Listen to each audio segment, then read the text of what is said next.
بسم الله ما شاء الله، طبق سلطة البطاطس. شايفين الجمال؟ المهروسة بالتومة بالكمون بالزبدة ورشة الزيت اللي على الوش النهائية دي. يلا بينا نعمله مع بعض.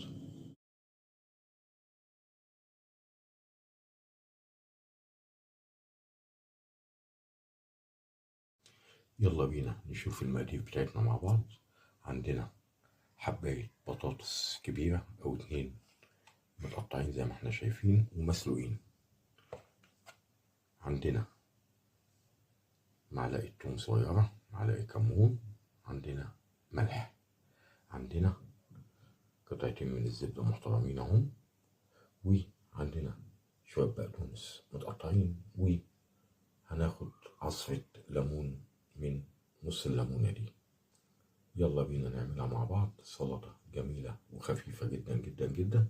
ممكن اللي بيفضل يحط شطة شغال، اللي يفضل يحط بابريكا شغال، كله دي حسب الرغبة.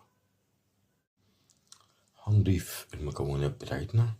عندنا دي التوابل والثوم بتوعنا اهو نزلناهم، وعندنا البقدونس متقطع صغير جدا جدا، وهنضيف الزبدة. ضفنا كل المكونات بتاعتنا بالزبدة وعصرنا عصرة ليمون. هنهرس بقى البطاطس بتاعتنا دي بالهراسة، ونرجع لكم تاني نقدم أحلى طبق سلطة بطاطس. بسم الله الرحمن الرحيم. طبق سلطة البطاطس، أسهل طبق وأطعم طبق وأغذى طبق، طبق سلطة البطاطس. شايفين الجمال والحلاوة؟ يلا بينا نعمله مع بعض برشة الزيت الذرة دي أو برشة زيت زيتون. يلا بينا نعمله مع بعض.